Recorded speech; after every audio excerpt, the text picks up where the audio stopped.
Hello boys and girls, it's Aunty Mimmi here, and today with another fun book from the Mr. Men collection. Our book today is called Mr. Tickle in a Tangle. Sounds fun, doesn't it? If you've not already subscribed to the channel, please do so now. Then sit back, get comfortable, and let's begin. Now, who does that extraordinarily long arm belong to? Of course, Mr. Tickle.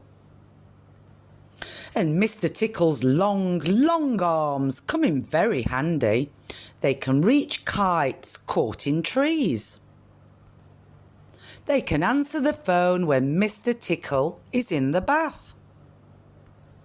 But most importantly, they are splendidly perfect for tickling people around corners. Tickling people through upstairs windows. And even tickling people on the other side of letterboxes. However, there are days when those extraordinarily long arms are not so handy. Days when they are nothing but nuisance. Days like last Monday, Mr. Tickle was lying in bed eating breakfast when he heard his garden gate open. It was Mr. Stamp, the postman. Quick as a flash, Mr. Tickle sent one of his long arms down the stairs to tickle Mr. Stamp.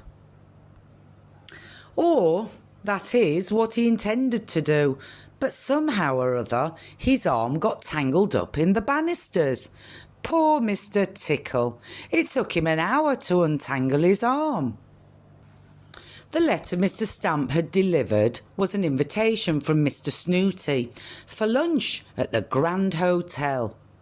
Mr. Tickle took the bus to town and sat on the upper deck. Mr. Tickle sent one of his long arms down the stairs to tickle the bus driver, but somehow or other the ticket inspector trod on his arm. Ouch! Mr. Tickle arrived at the Grand Hotel and rushed through the revolving door. Or rather he tried to, but somehow or other his arms got caught in the door. The fire brigade had to be called out to untangle his arms, by which time he had missed lunch. Poor Mr. Tickle, no lunch, and even worse, no tickles. It was a very sad Mr. Tickle who set off for home. Suddenly he heard something. He stopped. Somebody was approaching from around the corner. Mr. Tickle smiled to himself and sent both his arms round the corner to tickle that somebody.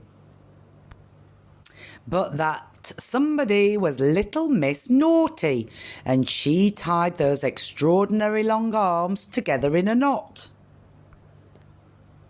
When he got home, Mr. Tickle fell back into his armchair. What a terrible day, not one tickle. Suddenly, there was a knock at the door. It was little Miss Tiny. Mr. Tickle stretched out one of his extraordinary long arms. Well, one tickle was better than none. Even if it was only a tiny tickle. Well, that was a funny little book today, wasn't it, boys and girls? I hope you enjoyed it as much as I did. As always, be kind to one another, look after one another, and try and have some fun every single day. Until next time, bye-bye.